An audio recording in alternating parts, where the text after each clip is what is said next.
Well, the most immediate problem that the European Union faces when it gets involved in Ukraine now is that the Ukrainian economy is in need of maybe $24 billion just to tide it over this year, and including next year, maybe 35 or $37 billion. So the question is, if the European Union is going to pick up that bill, where is the money going to come from? And there's a big credibility problem with relation to taxpayers inside the European Union, because the Ukrainians do have an image problem. Some of the pictures out of Kiev have been of heroic defenders of democracy, but some of the pictures have been of slightly less savory characters, and there is a lot of problems with xenophobic and right-wing elements in Kiev. So it may be difficult to sell that package. You may have the IMF do it, but the IMF then will want conditionality, and it's far from clear to me that the European Union really understands what the implications are in talking about the big aid package to Ukraine. The second dimension of that is that if Russia discovers that the European Union is pouring money into Ukraine, then Russia may start pulling money out of Ukraine. It may jack up the gas price by removing the discount that it awarded recently, and it may simply claim that now that Ukraine has money, we demand that it pays its gas bills. And the gas bill was $3.3 billion at the end of January. It's probably much higher now. So if money comes in from the West, Russia may suck it out to the East.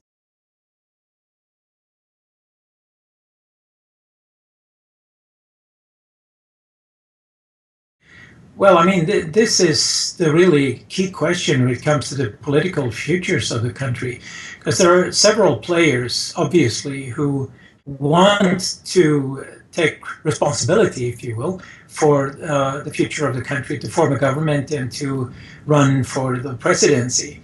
It's very unclear to most observers, I would say, who has what it takes.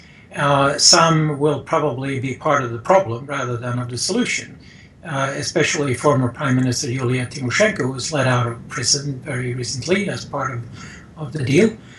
She has said she doesn't want to become Prime Minister, meaning that she probably wants to become President. And I'm very doubtful if she would actually be elected President. But by throwing herself into the fray between a number of other candidates, she may complicate the process, because she obviously has a lot of support within parts of the elite. And what we need today is not further fragmentation, but rather unification.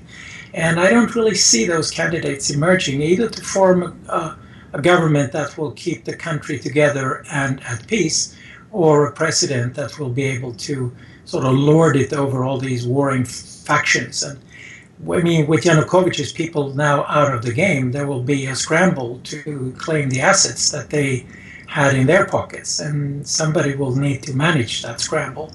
And do we see that person emerging? No, person may emerge, but we don't see it yet. So presently, Kiev is in a vacuum, and the regions are trying to respond to this in various ways.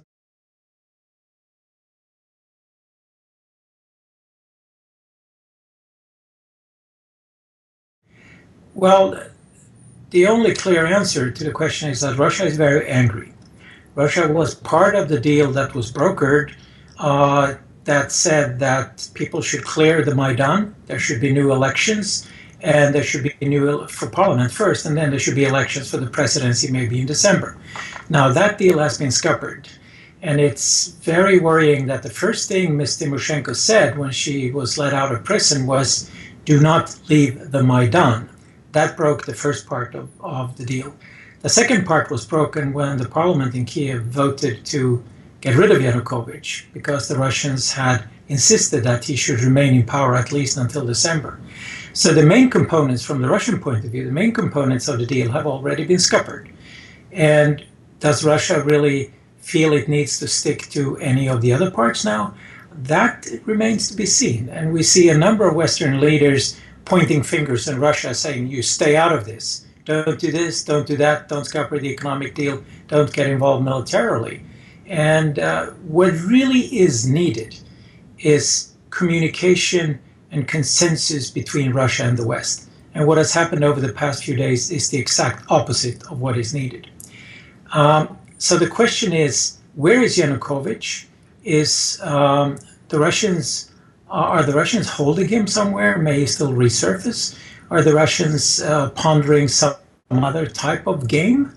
There is a lot of military movement at and around the Crimea, which causes a lot of speculation that the Russians are going to reclaim. I mean, the Crimea until the 1950s was part of the Russian Soviet Republic and was given to the Ukrainian Soviet Republic at the time when that didn't really matter any much.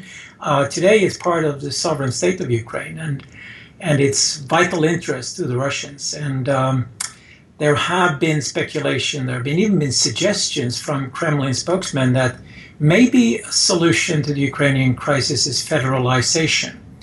And if Ukraine becomes a federal state, then Russia may enter as protector for parts of the federation that are sort of within its sphere of interest, especially Crimea, but maybe even other parts to the east. So although Ukraine is likely to remain whole from a perspective of international law, the actual sovereignty of the state may become compromised if Russia and the West cannot agree on what the rules of the game are going to be as we move forward.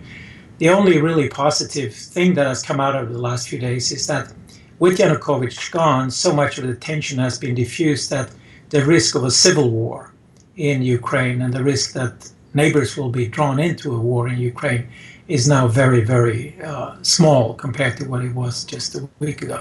So that's a positive spin on the end of it. But there is all kinds of centrifugal forces at play and dangers to the economy and to political stability that will remain with us probably for quite some time to come. We'll have to get used to Ukraine being a source of trouble for months ahead.